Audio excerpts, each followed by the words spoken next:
Hi guys, it's Jen. It's been a really long time. How is everyone doing? The last time I checked on this channel, I still had quite a few subscribers. I think it's really cool that so many of you have stuck around. The person I was 3 years ago when I started this channel, I was still exploring. I really identified with that INFJ archetype, and YouTube as a platform gave me that chance to really express myself as that person or archetype that I identified with. Obviously, it's still a part of me. It is very much like a core identity of mine, but I'm also discovering so many other archetypes within, and that includes other personality types in the MBTI.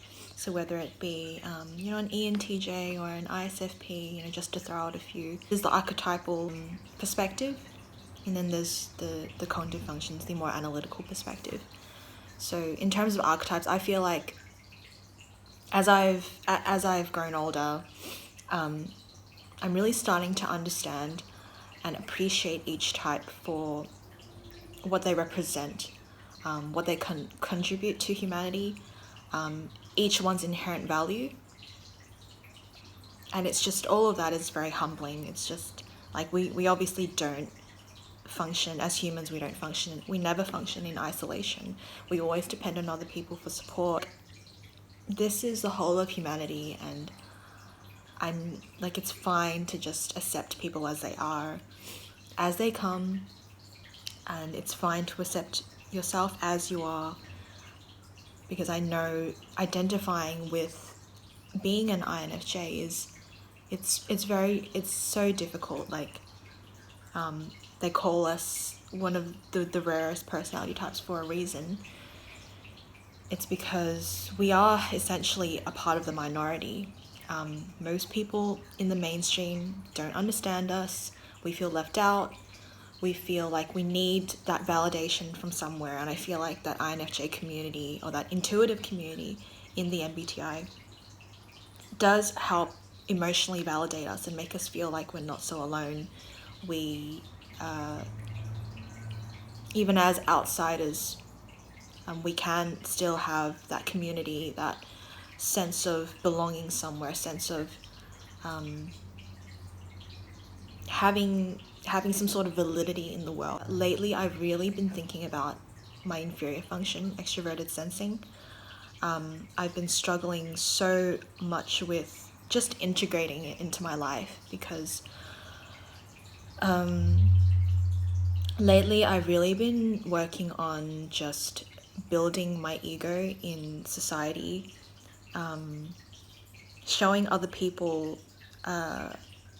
in a sense, even proving myself to society in general, people around me, what I'm capable of, what my identity is, to function on the level of the ego. And I find myself just constantly in that NI headspace, because essentially that's who I am. I am an introvert intuitive, and as difficult as it is to present yourself that way in society, whether in social circles, in working relationships and all of that, you still have to accept that that's who you are. And if you're going to present yourself in a certain way, if you're going to express your ego in a certain way in society, it's gotta be through that genuine acceptance of yourself. Like, okay, I am an intuitive, so I'm gonna let the world know that this is who I am, this is what I'm about, and they can either take it or leave it. So I've been finding myself just really stuck in that NI mode of living. Obviously, NI has its perks. It's all about planning for the future, having foresight, being responsible in a way. So it works well. It does help us integrate into society and how we relate to other people in good ways too. Most people aren't that receptive to the more mystical and esoteric side of NI, which is why obviously that part gets hidden away more. But because of that one-sidedness of my lifestyle and my way of being at the moment, I found myself just really out of balance with the SE side. Being in the moment, being in the present moment, knowing how to have fun, knowing how to let go, and actually wanting to ask other INFJs who are subscribed to my channel, how do you integrate SE or extroverted sensing into your life when you feel like, okay, my life is way too routine or organized, but I'm missing something, like I'm lacking that something, and you know that something is coming from your inferior function that isn't being satisfied or that isn't being expressed. Because to me, inferior SE is so, like, I can only imagine the extremes of SE rather than a more sustainable level of SE.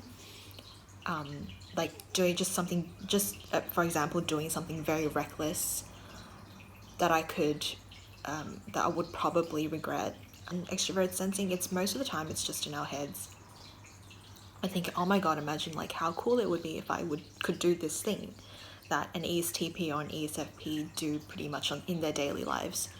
But when it actually comes down to acting on that vision or what I imagined, it's like 10% of what I imagined. But at the same time, it's not as satisfying, and it's not even as like true to what extroverted sensing is about, which is about living in the moment and just doing what feels right, being instinctual and just responding to things in your immediate environment, which is what I'm really bad at. So my question is, what do you do? Like, what are some activities? What are some ways that you put yourself into that space or that mindset where you feel like you're able to channel that SE energy, that extroverted sensing, and be the type of person that you always wanted to be? For INFJs and for INTJs, that extroverted sensing is very much what gives our psyche that energy, that motivation, because it's so deeply embedded into our unconscious that it's been brewing for years and years and years.